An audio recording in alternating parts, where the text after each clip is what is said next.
Hello everyone. आइए बात करते हैं कुछ आगे सैम के बारे में। सैम में दो तरीके, पहला मैक्सिमम लाइक्लीहुड एस्टिमेशन का जो कि एमोस देता है, या पार्शियल लीस्ट स्क्वेयर जो कि स्मार्ट पीएलएस एडन को देते हैं। स्मार्ट पीएलएस के अंदर बहुत सारी डेवलपमेंट्स हुई हैं, नई नई बातें आ गई हैं और आर के स्टूडियो भी आ रहे हैं। आर स्टूडियो के बहुत सारे पैकेजेस भी आ रहे हैं। अगर आपको एमोस पे काम करना है तो हमारे पास है lavaan package, latent variable analysis, या सैम पैकेज सेमिनार। और पीएलएस की लेटेस्ट डेवलपमेंट्स हैं PLS PM, partial least square path modelling जो प्रोफेसर गैस्टन सांचेज ने दिया था, या सी सैम, ये कन्फर्मेटरी कंपोजिट एनालिसिस के लिए यूज होता है, professor Henseler and professor doctor Florian ने दिया था। अभी रिसेंटली आया था सैम आर। सैम आर एक बुक भी आई है नवंबर 2021 में। ये है प्रोफेसर रिंगल, प्रोफेसर माको, प्रोफेसर हेयर, सोमेरे, डैंक्स, इनकी बुक है। और ये पैकेज भी है सेमिनार। सेमिनार की एडवांटेज ये है, इससे आप मैक्सिमम लाइक्लीहुड एस्टिमेशन, एमोस जैसा आउटपुट, जिसको covariance based structural equation modelling बोलते हैं, या variance based structural equation modelling जो स्मार्ट पीएलएस वाला आउटपुट, दोनों इससे ले सकते हैं। फिर हमारे पास सैम पीएलएस भी है और सॉफ्टवेयर्स भी हैं। ब्लू कलर वो हैं जिन पे मैं ऑलरेडी यूट्यूब वीडियोस बना चुका हूं, बाकी और भी एग्जिस्ट करते हैं। आज हम बात करेंगे मैट्रिक्स पीएलएस के बारे में। और सबसे पहला क्वेश्चन ये आता है, हम क्यों कर रहे हैं इतनी चीज़ें डिस्कस क्यों करते हैं हम? मतलब सिर्फ इसलिए क्योंकि ये एग्जिस्ट करती हैं और हमारे पास भी टाइम है तो चलो करें? नहीं नहीं नहीं, ऐसा नहीं है। इनफैक्ट मेरी कोशिश है कि आपको कम से कम बताया जाए जो मैंडेटरी पार्ट है, नेसेसरी है, जिसके बिना काम नहीं चलेगा। तो काम क्या नहीं चल रहा हमारा यहाँ पे, देखिए एक बार पीछे से शुरू करते हैं। एमोस के पास एक बहुत शानदार चीज है, मॉडल फिट इंडिकेटर्स। जब भी आप कभी मॉडल के अंदर कुछ इंप्रूवमेंट करते हैं, एक एरो नया चेंज कर देते हैं, नया वेरिएबल इंट्रोड्यूस कर देते हैं, तो हमेशा आप बोलते हैं कितना इंप्रूवमेंट हुआ। तो आप मॉडल फिट यूज करते हैं, C mean by DF value, या C F I, G F I, R M S C A, R M R, इनको यूज करते हैं।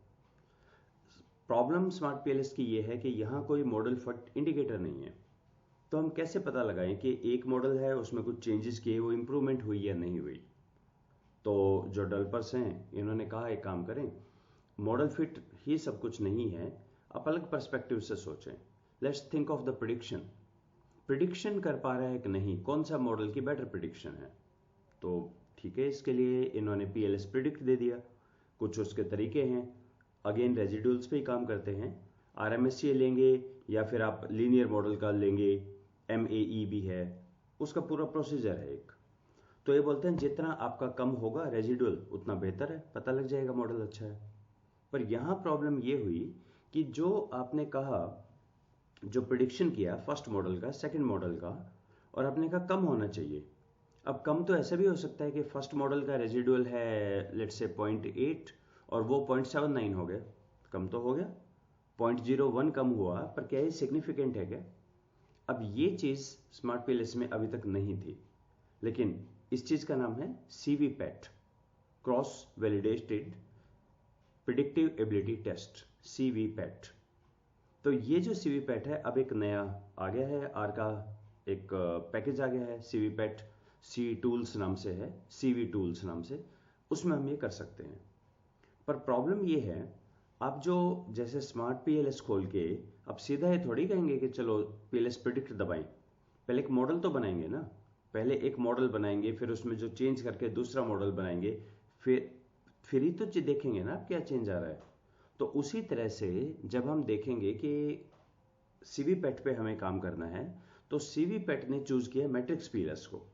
तो ये बोलता है measurement model, structural model define करो मैट्रिक्स पीएलएस के तरीके से, और फिर आगे हम सीवी पैट पे काम करेंगे। यहां फंस गए हम कि हमने अभी तक सेमिनार डिस्कस कर लिया, सी सेम कर लिया, पीएलएस पीएम कर लिया, मैट्रिक्स पीएलएस तो रह गया था हमारा।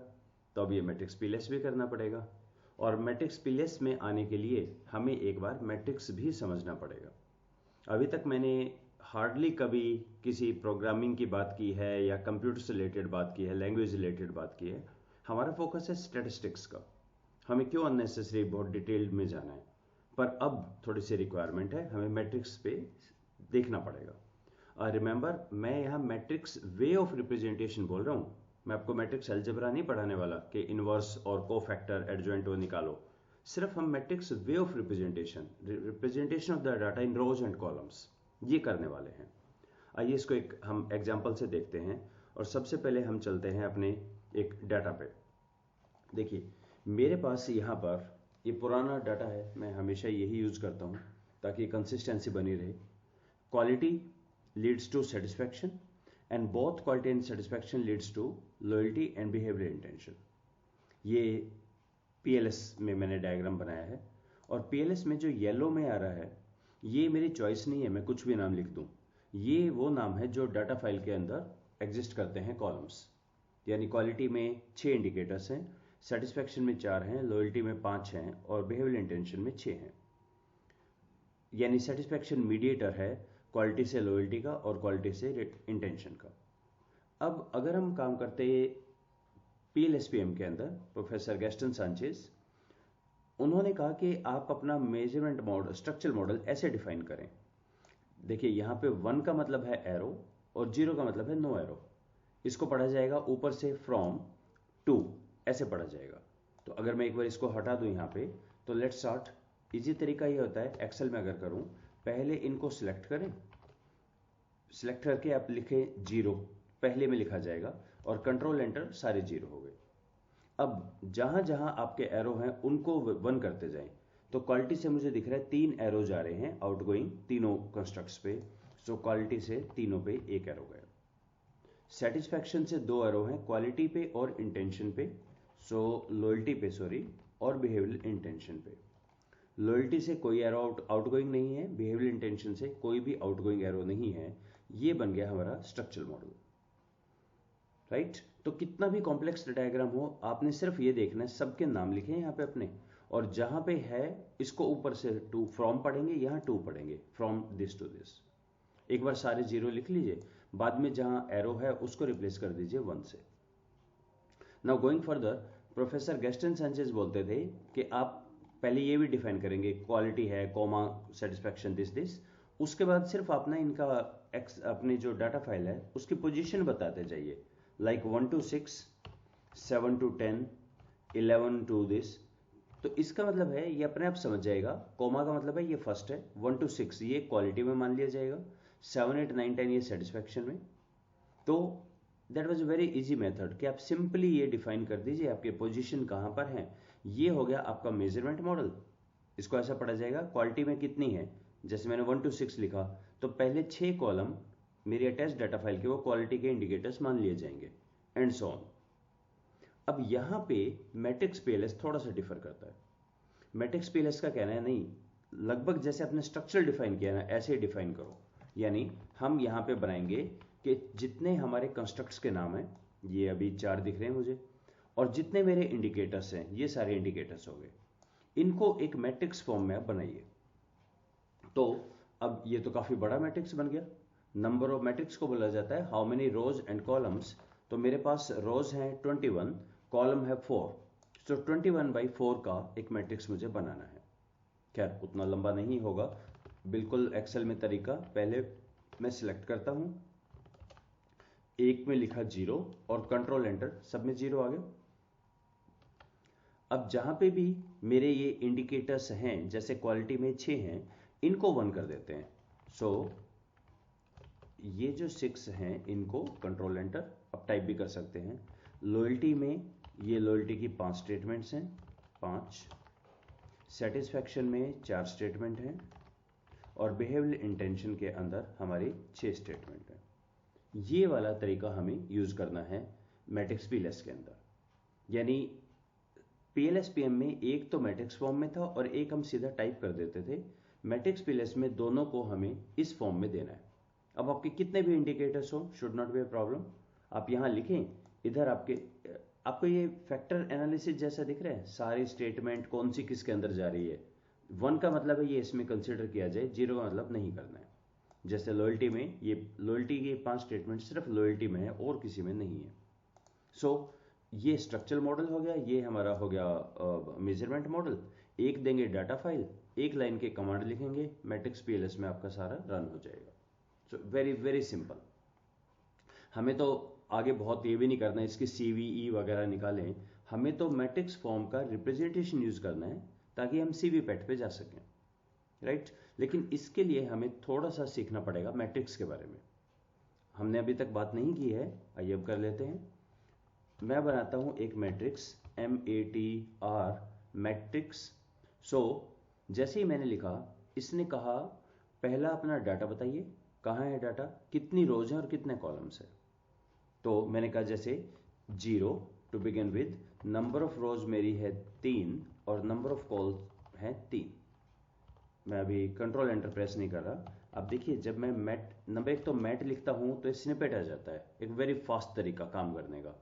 लेकिन अगर आप बोले नहीं मुझे ऐसे लिखना है, तो भी ऊपर पढ़िए, कह रहे हैं डाटा बताइए, n रो बताइए कितने आपके रोज हैं मैट्रिक्स में, कितने कॉलम है और कैसे पढ़ें।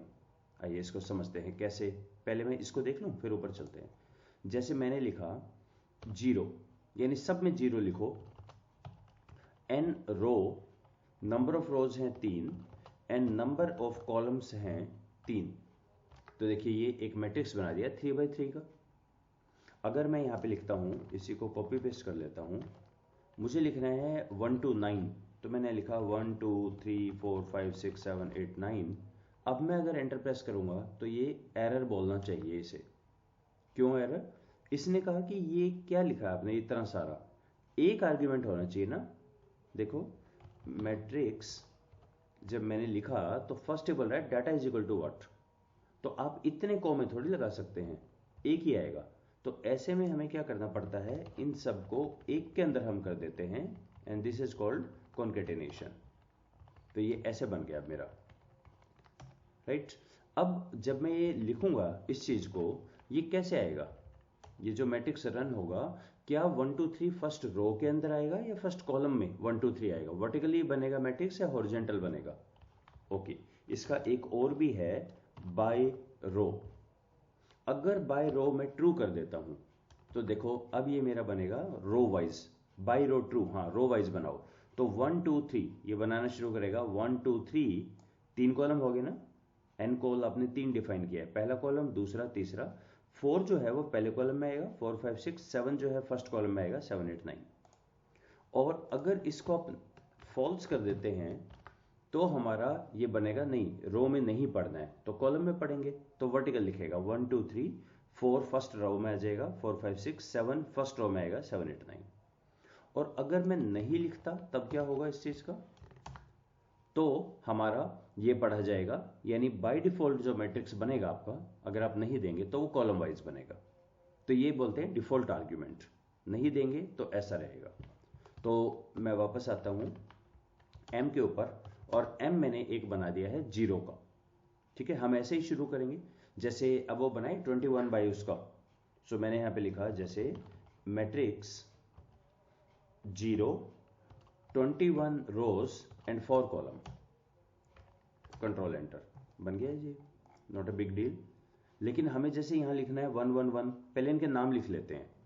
तो अगर आपको मैट्रिक्स में नाम देना है तो क्या ये बेहतर है कि मैं इसका नाम रख लूं, M1 रख लेता हूं इसका नाम। तो अब मैं क्या बोलूंगा इसे, कॉल नेम्स M1 के दीजिए, क्या नाम है हमारे, एक से ज्यादा नाम है तो हमें C को यूज करना पड़ेगा। क्वालिटी, सेकंड का नाम है सेटिस्फैक्शन, थर्ड का नाम है लॉयल्टी और फोर्थ का नाम है इंटेंशन।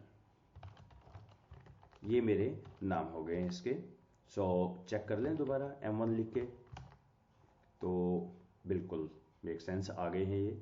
और रो नेम्स पे हमें ऐसे ही लिखेंगे हम, रो नेम्स M1 के इज इक्वल टू C। अब मैं क्या करूंगा, एक्सेल से कॉपी पेस्ट कर दूंगा यहाँ पे, क्योंकि मुझे बहुत सारे लिखने पड़ेंगे ऐसे, quality 1, quality 2 and so on, ये सारे मुझे लिखने पड़ेंगे। ओके, मैं एक बार 2 लिख के देख लूं, अगर रो नेम्स के ये कह रहा है लेंथ डज नॉट मैटर, 21 ही लिखना पड़ेगा आपको। ओके ठीक है, तो मैं अभी के लिए इसको छोड़ देता हूँ, इसको हम आगे लिख लेंगे। फर्स्ट हमारा ये मैट्रिक्स बन गया। अब ये कैसे दूं मैं, 1 से 6 तक मेरा आ जाए, इसके लिए हम यूज करते हैं कैपिटल ब्रैकेट। कैपिटल ब्रैकेट में जब भी हम देते हैं, ये मैट्रिक्स वे ऑफ रिप्रेजेंटेशन है, और इसमें हम दो चीज़ देते हैं, कौन सा रो और कौन सा कॉलम। फॉर एग्जाम्पल अगर मैं लिखूं फर्स्ट रो फर्स्ट कॉलम, इसको 1 कर दे, तो क्या होगा कि सिर्फ जो मेरा फर्स्ट रो और फर्स्ट कॉलम इसमें 1 आ गया। अगर मैं कहना चाहूँ 6 रो और पहले कॉलम में 1 करे, तो मैं यहाँ सिंपल ये कर दूंगा 1 to 6 एंड 1, तो देखिए पहले 6 के अंदर हो गया। ओके, सो ये तो बड़ा इजी तरीका हो गया। M1 में नेक्स्ट मैंने कहा इसे रो नंबर 7 से लेके, ये सेटिस्फैक्शन की बात है, 7 8 9 10, 7 से 10 तक, लेकिन सेकंड कॉलम में, फर्स्ट में नहीं, सेकंड कॉलम में मेरी वैल्यू को 1 कर दे। तो चेक कर लेते हैं M1 लिख के, क्या ऐसा हो गया सेटिस्फैक्शन? यस। अगली लॉयल्टी की मेरी 5 स्टेटमेंट्स हैं, तो वहां मैं लिखता हूं 11 12 13 14 15 और कॉलम नंबर है 3, थर्ड कॉलम में इसकी वैल्यूज को 1 कर दे। और आउट ऑफ बाउंड, अच्छा ऐसा क्यों हुआ? M में नहीं, M में तो M लिख दिया ना मैंने गलती से, M तो कह रहा है 3/3 का है, तो रो नंबर 11 कहां से आ गया उसके अंदर? राइट, ठीक है, M1 की बात हो रही है। और M1 के अंदर लास्ट में 16 से लेके 21 तक कॉलम नंबर 4 में 1 लिख दे, तो मेरा M1 ऐसा बन गया। तो ये भी कोई उतना मुश्किल नहीं है, बड़ा फास्ट सा तरीका है। बेशक इतना लंबा हो, लेकिन हम बहुत ही कंफर्टेबली ये 1 वगैरह ये चीज़ें हम बना पाएंगे मैट्रिक्स फॉर्म के अंदर। तो मैट्रिक्स पीएलएस में हम क्या करने वाले हैं कि हमारा जो मेजरमेंट मॉडल है ये तो डिफाइन होगा मैट्रिक्स में, और स्ट्रक्चरल मॉडल जो है वो हम ऐसे मैट्रिक्स में नहीं लिखेंगे, पर लिखेंगे लाइक 0,0,0, ये भी एक तरीका है। तो इसको हम देखते हैं फिर आगे मैट्रिक्स पीएलएस में कैसे रिप्रेजेंटेशन करते हैं, and then we will go for the CV PAT. ठीक है, so let's stop here, thank you.